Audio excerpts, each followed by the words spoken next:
Some patients experience anxiety or paranoia when they use medical cannabis. For some people, just the consideration of using cannabis can make them anxious because of what they've heard about it in the past.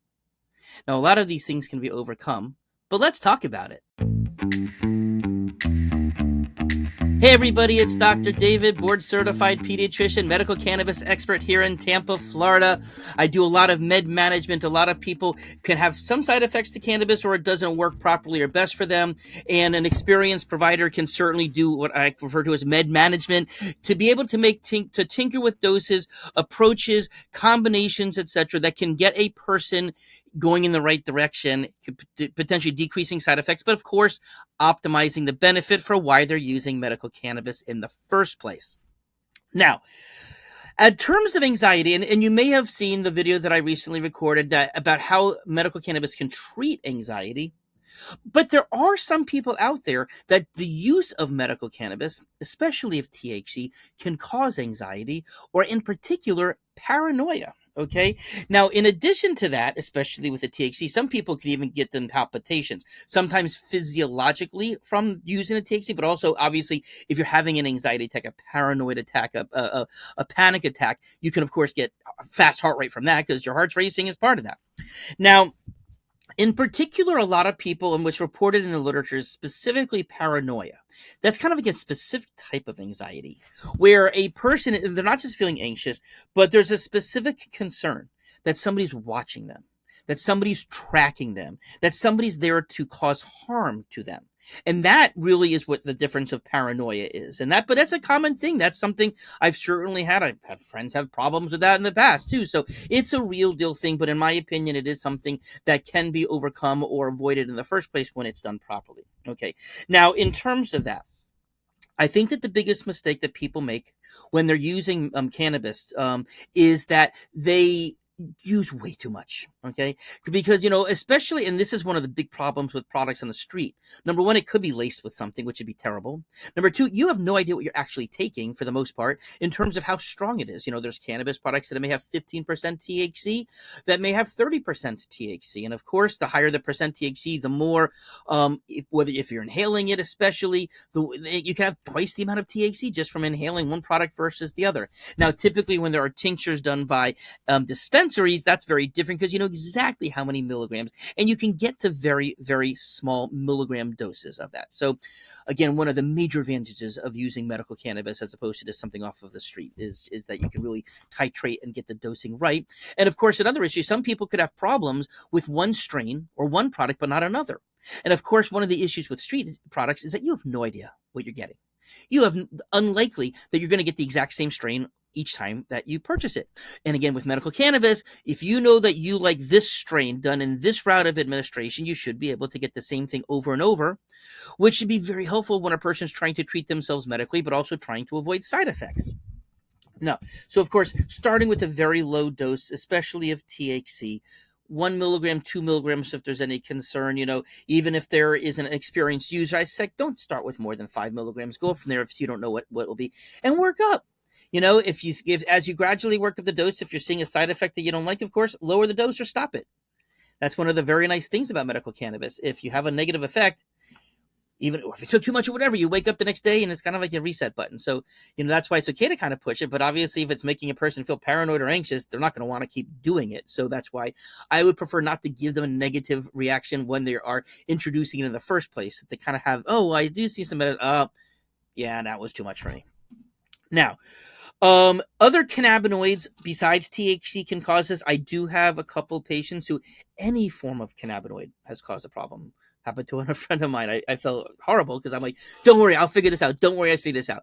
I think there's been 2 patients in 8 years that I have not been able to figure out. Yeah, unfortunately, of course, it happened to a friend. But this is a real thing, and of course, we want to, of course, eventually we had to abandon for her. Now, why might it be that a person gets these types of symptoms? Now, cannabinoids themselves, they overstimulate the amygdala, which is part of the brain. It's part of what's called the limbic system, okay? And this is a neural network. There's different parts of the brain that controls emotions. It controls behaviors. It can also control memory formation. So, when a person, they may be afraid to do something again because the memory was formed because they had a negative reaction to it. And because of that, though, it can make a person feel fearful. It can make a person feel anxious. Now, THC is the strongest plant-derived cannabinoid, not synthetics. There are the ones that are out there, but that's going to come naturally from the plant. That would be just extracted. THC is the strongest cannabinoid.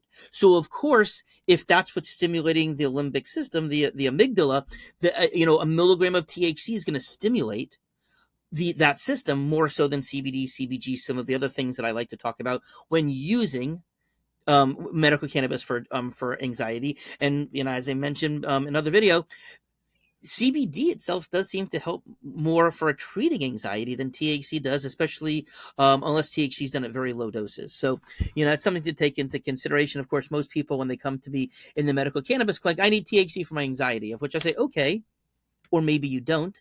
If you really want to take this from a scientific medical perspective, do not start the THC first. Start CBD first. Maybe move into CBG, then move into THC. Of course, a patient can choose whatever they choose to do, but that's my medical advice to anybody who's getting started who really wants to make a difference. Now, and it's interesting because in addition to having the anxiety symptoms, there are people who may even get anxious just from the thought of taking cannabis. Why? Because of what they've heard in society, maybe what they've heard growing up from a parent, a clergy person, because there is a lot of misinformation out there. Now, of course, if a person lives where it's legal or they're not getting it legally, that can induce anxiety because you're breaking the law. Right? And some people may be perfectly fine with breaking the law. Other people may feel guilty about breaking the law or not comfortable or not wanting to try it. So just the thought of it could potentially bring up anxious feelings. Of course, if you're in a state where it's completely legal and you qualify, get certified, that in and of itself may help a person's anxiety go down because of the fact, hey, I know I'm not breaking the law. I know I'm not going to get in trouble with this. Now, of course, people are taught not to smoke anything. Right? I'm one who believes you shouldn't smoke anything. I don't think that burning cannabis is the way to go. If you need to inhale it, I'd rather dry herb vape it or using other types of clean vaporized products. But also, of course, especially if you're somebody who hasn't smoked anything before, you can have anxiety because you think it's probably going to make you cough. And very possibly, the first time you take it, it will. Now, an experienced user doesn't typically cough. But the first time you're doing it, of course, if you are going to cough up a lung, you may get anxious because you've heard someone do it, does it, or because it made you happen that you start coughing, that you don't want to do it anymore, right? Because you had that. And so, one of the things, especially when inhaling, when I'm telling somebody how to do it, is I typically will tell them, let's say, for instance, that this is a vape and it's just a regular pen. But if you suck on it like a straw with a complete seal, everything that you're getting in is cannabis. Whereas if you take a breath more like this, so you see how there's air coming in and the air dilutes it, you won't get as strong of a dose, which is really good when you're first starting out. Now, if you are inhaling it, just take one inhalation, put it down, and that's it. See where you are. If you're a treatment-naive patient, that may be all you need. But again, we don't want you taking 2, 3, 4, 7, and then you are wasted, and then that's not good. You want to see how it's going to make you work. That could make you, feel anxious or paranoid if you've never done it before. Now, of course, there are other forms that people can be using of it, such as, again, as I mentioned, the vaping versions. But of course, there's tinctures, there's patches, there are gummies, edibles, etc. That doesn't involve smoking. So if the concept of inhaling something makes a person anxious, there are those other ways. Okay. Now, if a person is having a panic attack or is having an anxiety attack, and once they're an experienced user, they often find that inhaling by far is the fastest way to get the benefit because it's going to work within a couple minutes. Whereas most oral products are going to take on average an hour, 30 to 90 minutes, sometimes even longer to kick in. And if you're in the middle of an attack, you want to be fixed right away. So that is where an inhale can be very helpful. Now, again, also, if you've had people who've had problems with it, you may get anxious as well. But overall, in my opinion, this can be avoided also because especially, and the reason why I encourage people strongly, not starting with THC, but start with CBD, CBG, etc. CBD lowers the intoxicating, anxiety-provoking effects of THC. So besides starting CBD, maybe if you're really wanting to treat your anxiety or your panic or your whatever, start the CBD first. Bring it in, then bring the THC in while the CBD is still going. You may find very much that you tolerate the THC a lot better that way. So anyways, maybe you learned a thing. Of course, if you have any questions, comments, or whatever, please share with us down below. And of course, please subscribe to this channel and share it with others so we can share this information with as many people as possible. Have a great day.